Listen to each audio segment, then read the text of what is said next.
Our so-called leaders in Washington, whom we elected to safeguard our nation and our Constitution, are the betrayers, and that behind them are a comparatively small group of men whose sole objective is to enslave the whole world of humanity in their satanic plot of one world government. This satanic plot was launched back in the 1760s when it first came into existence under the name of the Illuminati. This Illuminati was organized by one Adam Weishaupt, born a Jew, who was converted to Catholicism and became a Catholic priest, and then, at the behest of the then newly organized House of Rothschild, defected and organized the Illuminati. Naturally, the Rothschilds financed that operation.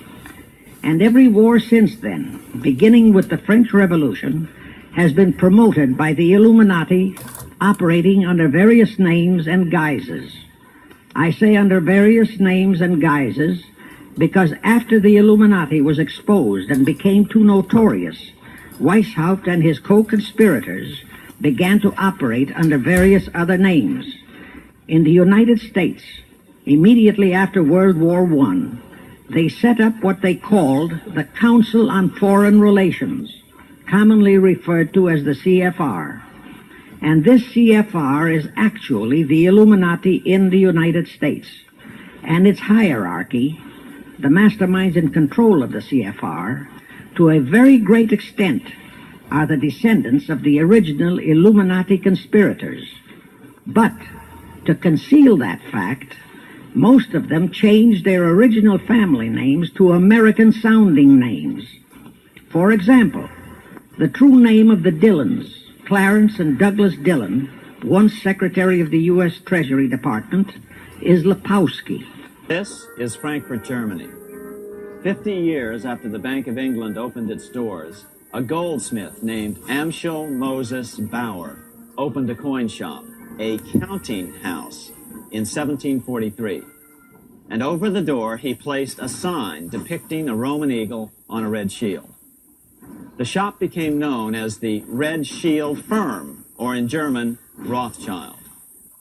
When his son, Amschel Meyer Bauer, inherited the business, he decided to change his name to Rothschild. Amschel soon learned that loaning money to governments and kings was more profitable than loaning to private individuals. Not only were the loans bigger, but they were secured by the nation's taxes. Mayer Rothschild had 5 sons. He trained them all in the skills of money creation, then sent them out to the major capitals of Europe to open branch offices of the family banking business. His first son, Amschel Meyer, stayed in Frankfurt to mind the hometown bank. His second son, Solomon, was sent to Vienna. His third son, Nathan, was clearly the most clever. He was sent to London at age 21 in 1798, 100 years after the founding of the Bank of England. His fourth son, Karl, went to Naples, and his fifth son, Jacob, went to Paris. In 1785, Mayer Amschel moved his entire family to this larger house, a 5-story dwelling he shared with the Schiff family. This house was known as the Green Shield. The Rothschilds and the Schiffs would play a central role in the rest of European financial history and in that of the United States.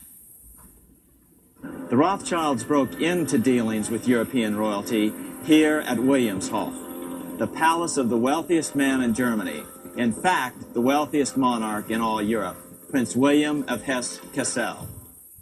At first, the Rothschilds were only helping William speculate in precious coins. But when Napoleon chased Prince William into exile, he sent 550,000 pounds, a gigantic sum at that time, to Nathan Rothschild in London with instructions for him to buy consols, British government bonds, also called government stock. But Rothschild used the money for his own purposes. With Napoleon on the loose, the opportunities of wartime investments were nearly limitless.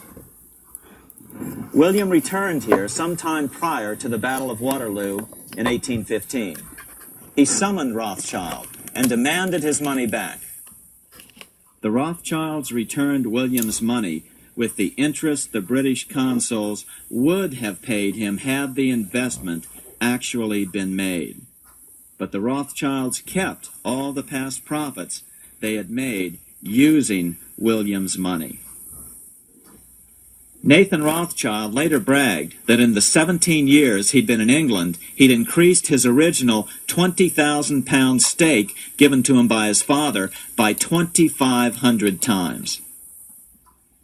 By cooperating within the family, the Rothschilds soon grew unbelievably wealthy. By the mid-1800s, they dominated all European banking and were certainly the wealthiest family in the world. They financed Cecil Rhodes, making it possible for him to establish a monopoly over the diamond and gold fields of South Africa.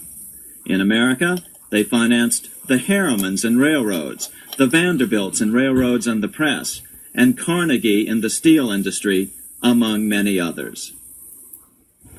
In fact, during World War I, J.P. Morgan was thought to be the richest man in America. But after his death, it was discovered that he was actually only a lieutenant of the Rothschilds. Once Morgan's will was made public, it was discovered that he owned only 19% of J.P. Morgan companies. By 1850, James Rothschild, the heir of the French branch of the family, was said to be worth 600 million French francs, 150 million more than all the other bankers in France put together. He built this mansion called Ferrier, just east of Paris. Wilhelm I, on seeing it, exclaimed, "Kings couldn't afford this. It could only belong to a Rothschild." Another 19th century French commentator put it this way: "There is but one power in Europe, and that is Rothschild." There is no evidence that their predominant standing in European or world finance has changed. There is a similar establishment of the Illuminati in England, operating under the name of the British Institute of International Affairs. There are similar secret Illuminati organizations in France, Germany, and other nations, operating under different names. And all these organizations, including the CFR, continuously set up numerous subsidiary or front organizations that are infiltrated into every phase of the various nations' affairs. But at all times, the operations of these organizations were and are masterminded and controlled by the internationalist bankers, who in turn were and are controlled by the Rothschilds. As revealed in News Bulletin number 122, one branch of the Rothschild family had financed Napoleon.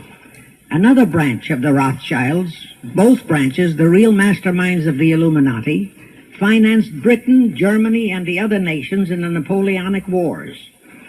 Immediately after the Napoleonic Wars, the Illuminati assumed that all the nations were so destitute and so weary of wars that they'd be glad for any solution. So the Rothschild stooges set up what they called the Congress in Vienna, and at that meeting they tried to create the first League of Nations, their first attempted one world government, on the theory that all the crowned heads of the European governments were so deeply in debt to them that they would, willingly or unwillingly, serve as their stooges. But the Tsar of Russia caught the stench of the plot and completely torpedoed it. The enraged Nathan Rothschild, then the head of that dynasty, vowed that someday he or his descendants would destroy the Tsar and his entire family. And his descendants did accomplish that very threat in 1917. The Illuminati operates on the very long-range basis. Whether it will take scores of years or even centuries, they have dedicated their descendants to keep the plot boiling until they hope the conspiracy is achieved.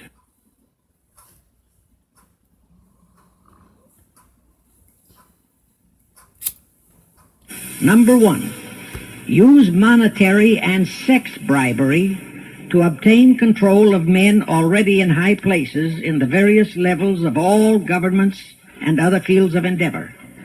Once influential persons had fallen for the lies, deceits, and temptations of the Illuminati, they were to be held in bondage by application of political and other forms of blackmail, threats of financial ruin, public exposure and physical harm, even death, to themselves and loved members of their families.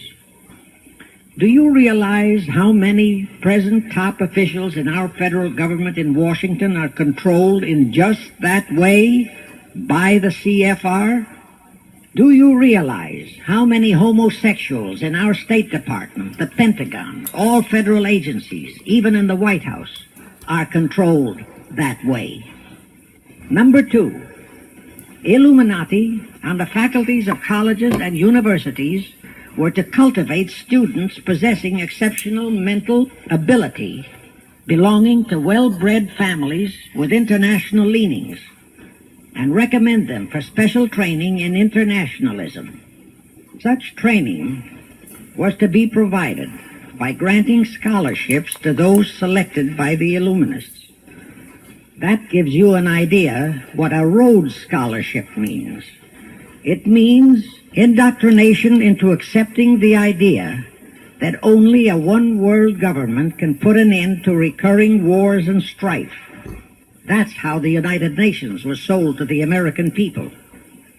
All such scholars were to be first persuaded and then convinced that men of special talent and brains have the right to rule those less gifted on the ground that the masses don't know what is best for them physically, mentally, and spiritually.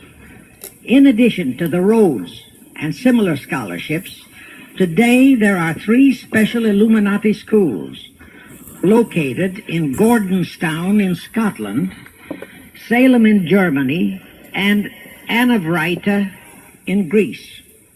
These 3 are known ones, but there are others that are kept undercover.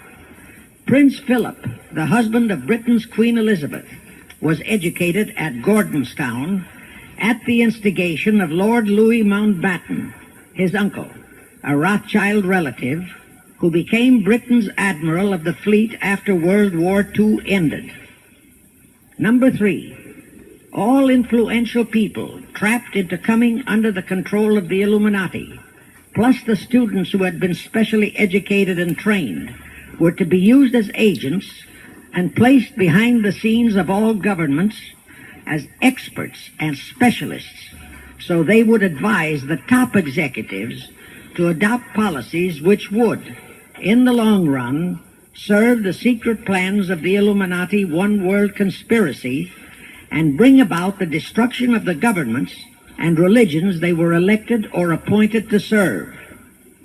Number 4, perhaps the most vital directive in Weishaupt's plan was to obtain absolute control of the press, at that time the only mass communications media, to distribute information to the public, so that all news and information could be slanted, so that the masses could be convinced that a one-world government is the only solution to our many and varied problems. Now do you know who owns and controls our mass communications media?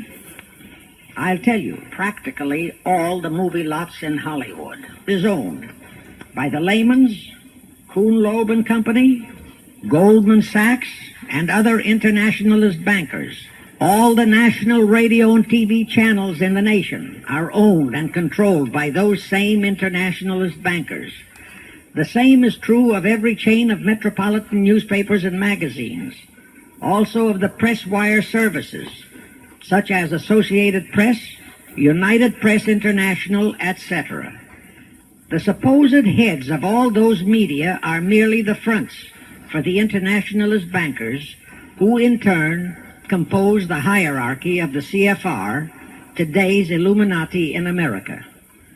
Now can you understand why the Pentagon's press agent Sylvester so brazenly proclaimed that the government has the right to lie to the people?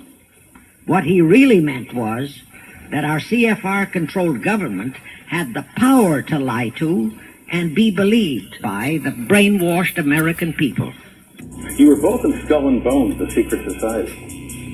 It's so secret we can't talk about it. What does that mean for America? The conspiracy theorists are going to go wild. I'm sure they are. I don't know. I haven't seen the website. Number 322.